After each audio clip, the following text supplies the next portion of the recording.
हरिः ओं श्रीगुरुभ्यो नमः। అచ్చపు చీకటింబడి గృహం వ్రతులై విషయప్రవిష్టులై చచ్చుచు పుట్టుచున్మరల చర్విత చర్వణులైన వారికి చెచెర పుట్టునే. పరులు చెప్పిననైనా నిజేచ్ఛనైన ఏమిచ్చిననైన కానలకు ఎగిననైన హరిప్రబోధముల్. సంసార జీమూత సంఘంబు విచ్చునే చక్రిదాస్య ప్రభంజనములేక తాపత్రయాభీల దావాగ్నులారునే విష్ణు సేవామృత వృష్టి లేక సర్వంకషౌఘాఘ జలరాశులింకునే హరిమనీషా బడబాగ్ని లేక ఘన విపద్గాఢాంధకారంబులనగునే పద్మాక్షునుతి రవి ప్రభలు లేక నిరుపమా పునరావృత్తి నిష్కళంక ముక్తి నిధి గనవచ్చునే ముఖ్యమైన శరంగ కోదండ చింతనాంజనము లేక తామరసగర్భునకునైన దానవేంద్ర కంజాక్షునకు గాని కాయంబు కాయమే పవనగుంభిత చర్మ భస్త్రిగాక వైకుంఠు పొగడని వక్త్రంబు వక్రమే ఢమ ఢమధ్వని తోడి ఢక్కగాక హరిపూజనములేని హస్తంబు హస్తమే తరుశాఖ నిర్మిత దర్విగాక కమలేషు చూడని కన్నులు కన్నులే తను కుడ్యజాలరంధ్రములుగాక చక్రి చింతన లేని జన్మంబు జన్మమే తరళ సలిల బుద్బుదంబుగాక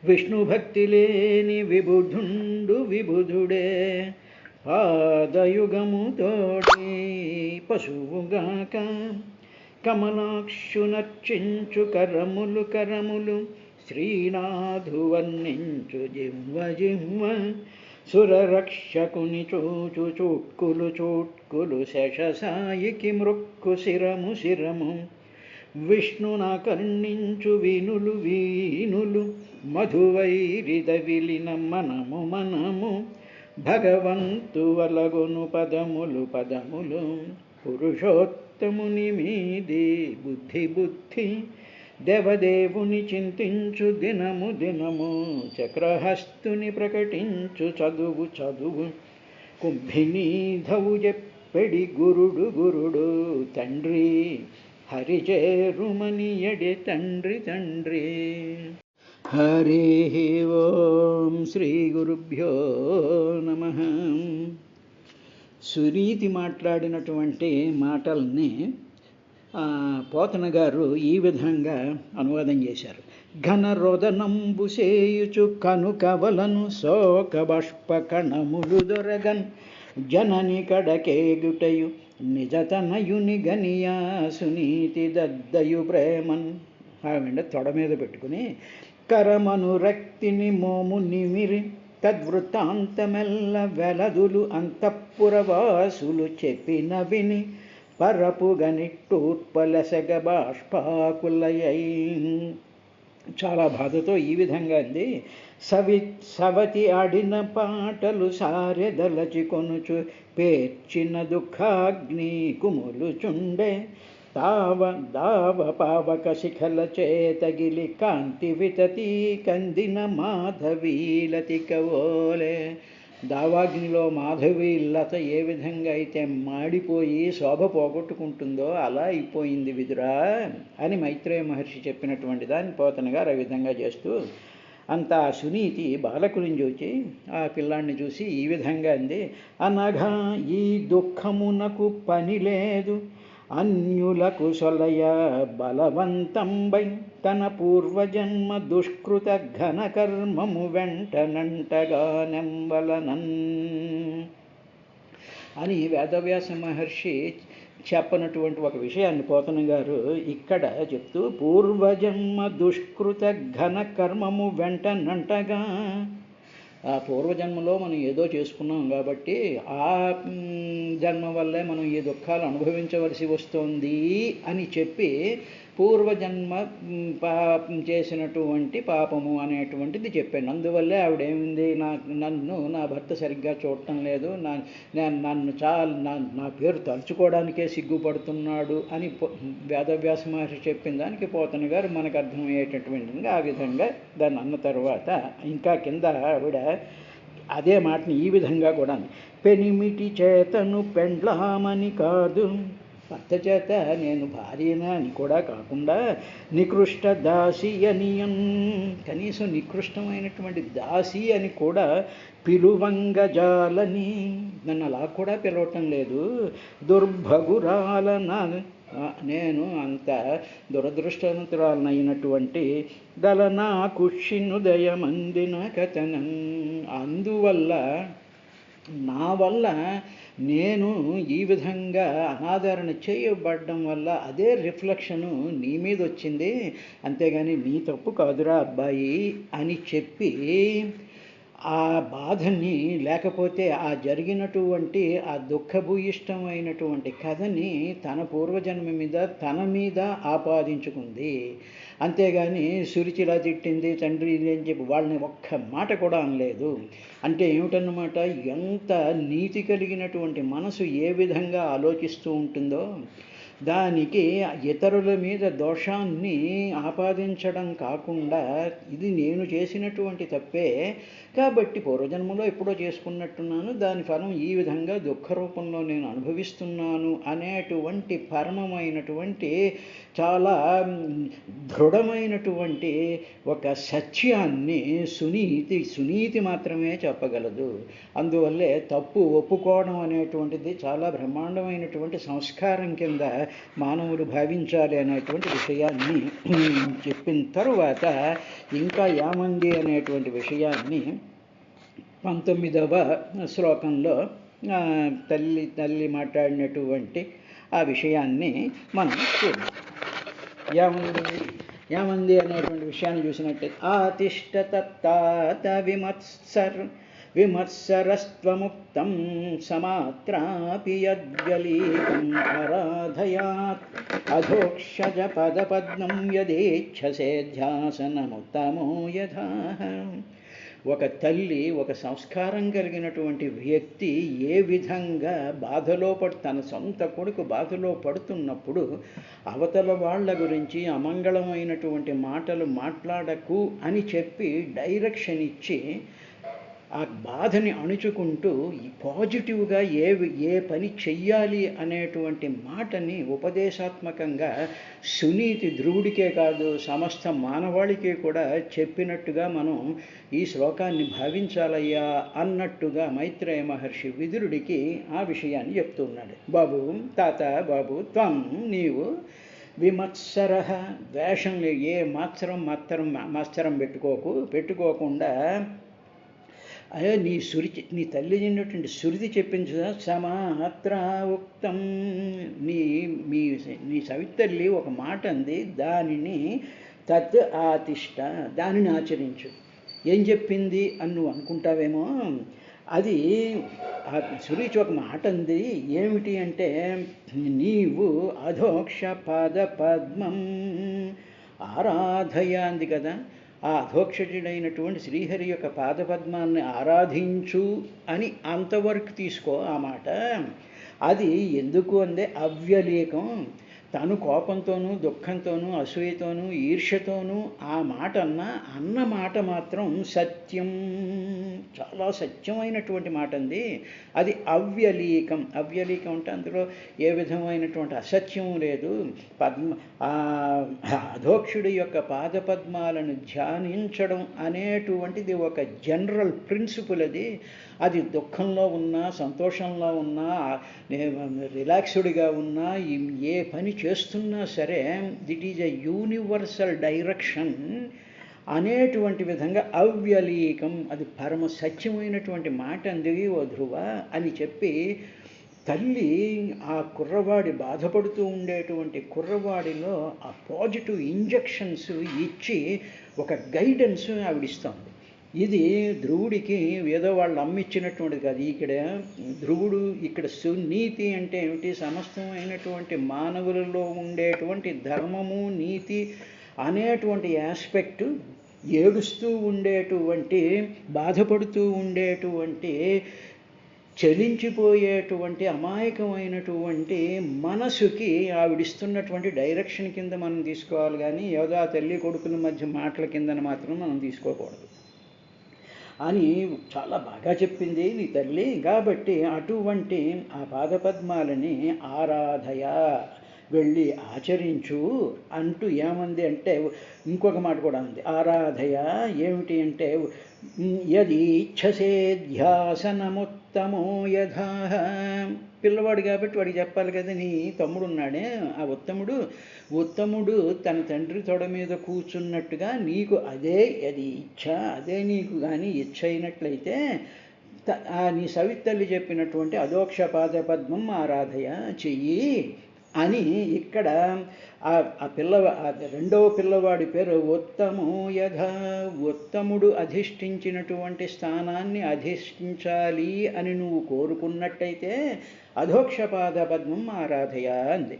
ఇక్కడ ఉత్తముడు అనేటువంటిదంటే ఆ సవితి కొడుకు అని కాదు. ఉత్తముడు అంటే పరమమైనటువంటి మంచి క్యారెక్టరు, మంచి గుణములు, ఉత్తమమైనటువంటి ఆలోచనలు, సంస్కారం కలిగినటువంటి సాధకుడు కానీ భక్తుడు కానీ మానవుడు కానీ ఏదైతే అధిష్ఠిస్తూ ఉంటాడో, దేని మీదైతే వాడు కూర్చుంటూ ఉంటాడో అటువంటి ఉత్తముడి యొక్క స్థానాన్ని నువ్వు అధిష్ఠించాలి అంటే అధోక్ష పద పద్మం ఆరాధయ అని నీతి చెప్పింది. పిల్లవాడు కాబట్టి నీ అన్నగారు నీ తమ్ముడు ఆ ఉత్తముడు అక్కడ కూర్చున్నాడు అని పిల్లవాడికి సముదాయించినట్టుంది. కానీ ఇక్కడ ఉత్తములు ఉన్నతమైనటువంటి స్థానాన్ని అధిష్ఠించాలి అంటే అధోక్ష పాదపద్మం ఆరాధయ అనేటువంటిది చెప్పింది ఆవిడ తల్లి సునీతి కాబట్టి. ఇది అయిన తర్వాత విదురా ఇంకా ఏం చెప్పింది అంటే ఆ పాదపద్మాలు ఎటువంటి అనుకుంటున్నావురా ధ్రువ, దాని గురించి చెప్పాలి అమ్మా, పాదపద్మాలు ఏమిటి అని అడుగుతాడేమో అని.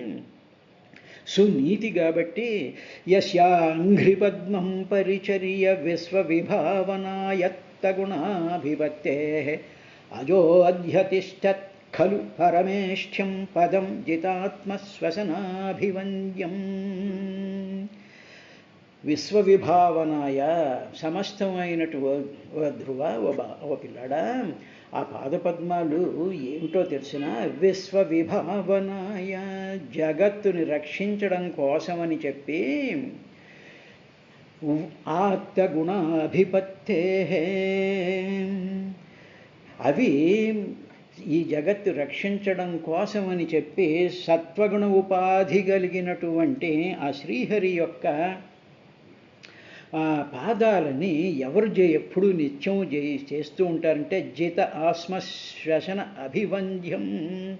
యోగులను ఉంటారా అబ్బాయి, వాళ్ళు ఎప్పుడు కూడా జిత ఆత్మశ్వసన అభివంద్యం, వాళ్ళు వాళ్ళ మనసుని జయిస్తారు. ఇక్కడ ఆత్మ అంటే మనసు, ఆ మనసుని జయించినటువంటి వాళ్ళు ఎప్పుడూ కూడా వాళ్ళ యొక్క శ్వాసని అభివంద్యం అంటే వాళ్ళ యొక్క జీవితంలో వాళ్ళు శ్వాస పీలుస్తున్నప్పుడు వదులుతూ ఉన్నప్పుడు సమస్త ఇంద్రియాలన్నిటినీ కూడా జయించి ఉచ్ఛ్వాస నిశ్వాసాలలో కూడా ఆ అధోక్షజుడి యొక్క పాదపద్మాలనే ధ్యానిస్తూ ఉంటారు. అటువంటి పాదపద్మాలవి, అటువంటివి ఆ పాదపద్మాలని పాదపద్మం పరిచర్య అజహ,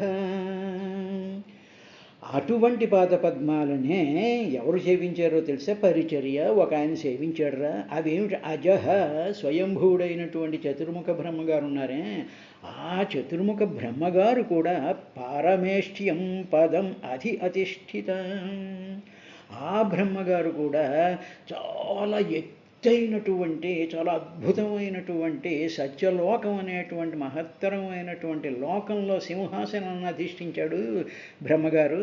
అదేవిధంగా ఇంద్రియాలు జయించినటువంటి వాళ్ళు ఉచ్ఛ్వాస నిశ్వాసాలలో అధోక్షజుడి యొక్క పాదపద్మాలనే నిత్యం ధ్యానిస్తూ ఉండేటువంటి యోగీశ్వరులు ఆ జగత్తును రక్షించేటువంటి సత్వగుణమే తన శరీరంగా కలిగినటువంటి ఆ శ్రీహరి యొక్క పాదపద్మాలు రాబ్బాయి. వాటిని ధ్యానించినట్లయితే బ్రహ్మగారు చాలా ఎక్కడో లోకంలో, అన్ని లోకాల కన్నా ఉత్తమమైనటువంటి లోకంలో ఆయన ఉన్నాడుగా, అక్కడ మహాసింహాసనం మీద ఆయన పద్మంలో కూర్చున్నాడు. కాబట్టి నీవు కూడా అంత స్థితికి వెళతావు ఆఫ్టర్ ఆల్ అని ఆవిడ అనలేదు. ఆఫ్టర్ ఆల్ ఒక మానవ మాతృడు యొక్క మాంసయుక్తమైనటువంటి తొడ మీద ఒక అసూయాపరురాలైనటువంటి ఈర్ష్యతో కూడుకున్నటువంటి మనిషి యొక్క ప్రాపకం మనకు ఉండకూడదు అంటుంటారు. దీన్నే ఏ విధంగా మనం అన్వయించుకోవాలంటే, ఎవరో మనుషుల యొక్క ప్రాపకం, వాళ్ళ యొక్క పొగడ్తలు, వాళ్ళ యొక్క చూపులు, వాళ్ళ యొక్క ఈ వీటి కోసం అని చెప్పేసేసి మనం ఇటువంటి ప్రాపకాల కోసం అని చెప్పి మనం ఏమీ నటించక్కర్లేదు. మనం ఉత్తమమైనటువంటి యథా ఆ ఉత్తమమైనటువంటి ఆసనం కావాలి అనుకున్నట్లయితే, బ్రహ్మగారు కూర్చున్నటువంటి ఆ మహత్తరమైనటువంటి స్థితి కావాలి అనుకున్నట్లయితే అధోక్షపాద పద్మం ఆరాధయ అని చెప్పి ధ్రువుడికి చెప్తున్నట్టుగా సునీతి మనలాంటి మానవులందరికీ కూడా ఆవిడ ఏం చెయ్యాలి అనేటువంటి విషయాన్ని చెప్పినట్టుగా మనం భావన చేసి దాన్ని ఆచరించినట్లయితే భాగవతాన్ని విన్నటువంటి ఫలము, దాని యొక్క ఆచరణ వల్ల కలిగేటువంటి పుణ్యము దక్కుతాయి. అందువల్ల మహర్షులు ఈ విధంగా సకల మానవాళి కూడా చెయ్యవలసినటువంటి పనుల గురించి చెప్పారు. సాధారణమైనటువంటి మానవులు పక్కన కూర్చుని ఫోటోలు తీయించుకోవాలి, వాళ్ళ దృష్టిలో పడాలి, వాళ్ళ కోసం చేయాలి, ఈ విధమైన ఇవి ఈ ఆసనాలు, వాళ్ళ పక్కన కూర్చునేటువంటి ఆసనాలు, వాళ్ళ పక్కన నుంచునేటువంటి ఆసనాలు, సెల్ఫీలు తీసుకునేటువంటివి కాదు అనేటువంటి విషయాన్ని సమస్తమైనటువంటి మానవులు కూడా గ్రహించాలి. ఇది అయిన తర్వాత విదురా ఇంకా ఏముందో తెలుసా? తథా మనుర్వో భగవాన్ పితామహో యమేకమత్యా పురు దక్షిణైర్మఖైః ఇష్ట్వాభిపేదే దురవాపమన్యతో భౌమం సుఖం దివ్యమధాపవర్గ్యం. ఆ బ్రహ్మగారు లేకపోతే ఇంద్రియాలు జయించినటువంటి యోగీశ్వరులే ఆ పాదపద్మాలని ధ్యానించి ఉన్నతమైనటువంటి స్థితుల్లోకి వాళ్లే కాదు, సాక్షాత్తుగా తథా అదేవిధంగా వహ నీ పితామహ తాతగారు ఉన్నారే అంటే తానపాదుడు తండ్రి మనువు గారు కదా, మనువు మీ తాతగారు భగవాన్ మనుహు. నీ తాతగారు ఎవరు అనుకున్నావు? సాక్షాత్తు భగవత్ స్వరూపమైనటువంటి మనువు కూడా ఆ శ్రీహరినే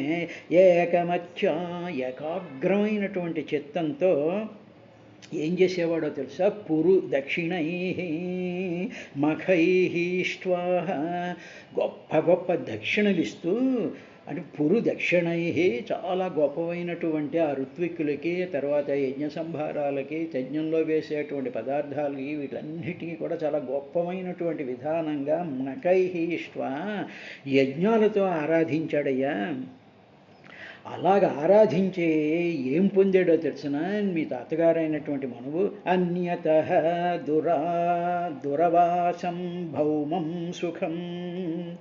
అలాగ ఆరాధించి ఆ శివుణ్ణి యజ్ఞస్వరూపుడైనటువంటి ఆ శ్రీహరిని ఆరాధించి దురవాపం ఎవ్వరూ కూడా పొందలేనటువంటి భౌమం భూలోకంలో ఉండేటువంటి సుఖాలను కూడా పొందాడు.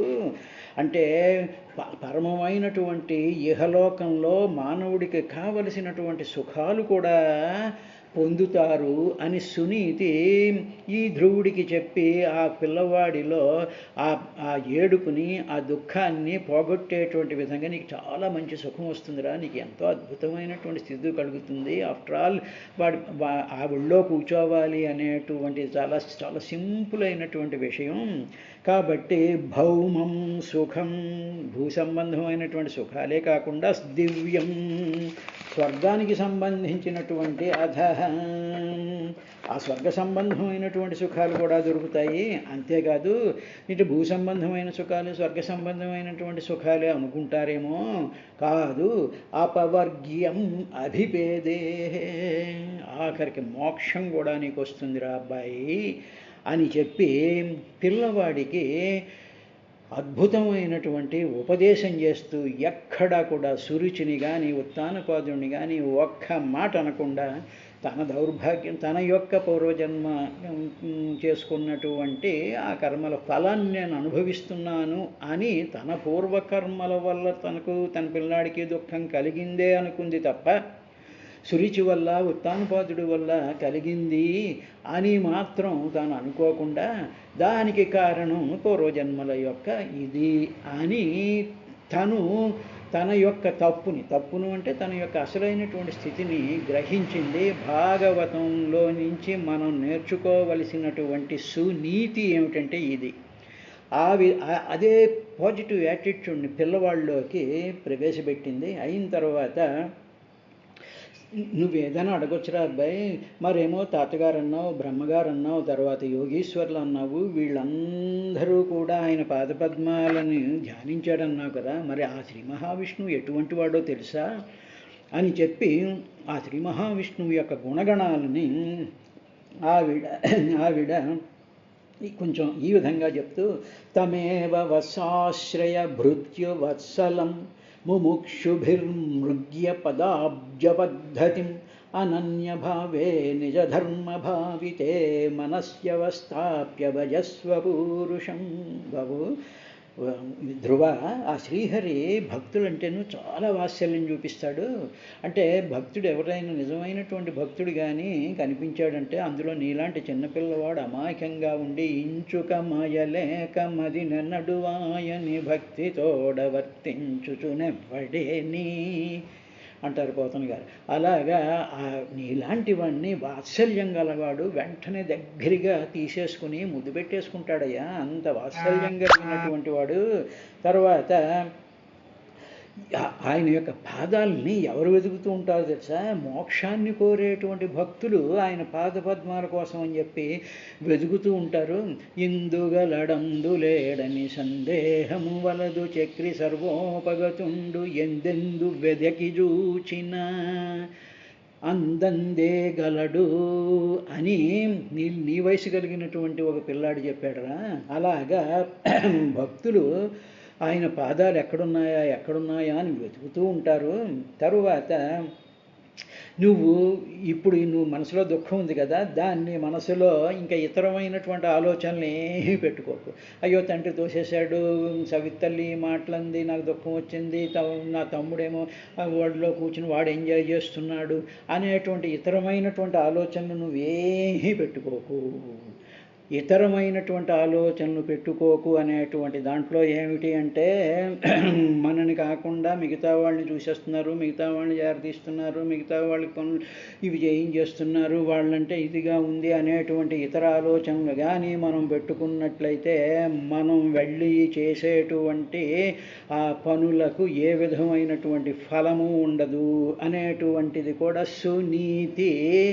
నీతి కావాలి అనుకునేటువంటి వాళ్ళకి చెప్తుంది ఆవిడ మనసులో. నీ మనసులో ఇతరమైనటువంటి అనన్యభావే నిజధర్మభావితే, అనన్యమైనటువంటి భావం లేకుండా నిజధర్మభావితే, స్వధర్మం నేను ఆచరించు. స్వధర్మం అంటే ఏమిటి? సపోజ్ ఏ గుళ్ళోకి వెళ్ళాను, అక్కడ మనం చేయాల్సిన స్వధర్మం ఏమిటంటే పారాయణ చేయాలి, భగవంతుని చూడాలి, భగవంతుడి పాదాలను తలుచుకుంటూ ఉండాలి, ఆ చదివేటువంటి వాటిల్లో ఉండేటువంటి ఆ పదాలని దాని యొక్క దీనినే ఉండాలి తప్ప అనన్యభావే ఇంకొక విషయాల మీద మన మనసు వెళ్లకుండా ఉండాలి అని చెప్తూ ఎలా ఉండాలి అనేటువంటిది కూడా ఆవిడ చాలా సింపుల్గా పిల్లవాడికి ఎక్స్ప్లెయిన్ చేస్తున్నట్టుగా నాలాంటి మూర్ఖులకి కూడా ఆవిడ ఆ విధంగా ఎక్స్ప్లెయిన్ చేస్తుంది. నిజధర్మ భావితే మనసి పూరుషం అవస్థాప్య భజస్వ. నీ అక్కడికి వెళ్ళి చెయ్యవలసినటువంటి పని మీదే మనస్సు పెట్టి అనన్యభావే ఇంకొక ఏ విధమైనటువంటి తలపులు లేకుండా మనస్సునందు పూరుషం పూర్ణుడైనటువంటి ఆ భగవానుడు వెళ్ళినటువంటి గుళ్ళో విష్ణుమూర్తి ఉంటాడో, లేదా అమ్మవారు ఉంటుంది, లేకపోతే వినాయకుడు ఉంటాడు, లేకపోతే దుర్గాదేవి ఉంటుంది. ఏ గుడికి వెళ్ళినా ఎక్కడికి వెళ్ళినా మనసంతా దాని మీద పెట్టాలి తప్ప అనన్యభావేన ఇంకొక భావాలు ఏమీ లేకుండా పూరుషం ఆ పూర్ణుడైనటువంటి భగవంతుని అవస్థాప్య దానిని నిలుపుకోవాలి తప్ప అలా నిలుపుకుని భజస్వ సేవించు అన్నాడు. ఎందుకంటే పిల్లవాడు కాబట్టి తల్లి అన్నటువంటి మాటల వల్ల దుఃఖంతో అవే తలుపులు అలాగే వచ్చేస్తూ ఉంటాయి. అదేవిధంగా మనం ఎక్కడికి వెళ్ళినా సరే ఎవరు వచ్చారు, ఏం చేశారు, అది ఇది అనేటువంటి అనన్యమైనటువంటి భావాలు వచ్చి మళ్ళీ అయిందా లేదా ఇటు చూస్తూ అటు చూస్తూ ఈ రకాలుగా ఉండేటువంటి పరిస్థితి మంచిది కాదు. మనసులో ఆ పురుషుడు ఆ పరము వెళ్ళాం కాబట్టి ఆ వెళ్ళినటువంటి ప్రాంతమే అటువంటిది కాబట్టి అది చక్కనైనటువంటి అవకాశం కాబట్టి ఆ అవకాశాన్ని సద్వినియోగం చేసుకోవాలి అనేటువంటి విషయాన్ని భాగవతం సునీతి ద్వారా ధ్రువుడికి, అంటే ధ్రువుడు అంటే ఏమిటి, స్థిరమైనటువంటి మనస్సు కలిగినటువంటి వాడు, చలనం లేనటువంటి వాడు, ఆ మనసులో ఒక నిశ్చయం చేసుకుని నిలబడ్డటువంటి మనసుకి సునీతి చెప్తోంది. ఇది మనం గ్రహించాల్సినటువంటి విశేషము. మనసహి అవస్థాప్య చాలా నిలిపి భజస్వ సేవించు, నా అనన్యభావేన ఆ విధంగా శ్రీహరిని ఆశ్రయించు అని చెప్పింది రేపటి కార్యక్రమంలో. ఇంకా ఏం చెప్పింది అనేటువంటి విశేషాన్ని చూసి ముందుకు వెళ్దాం.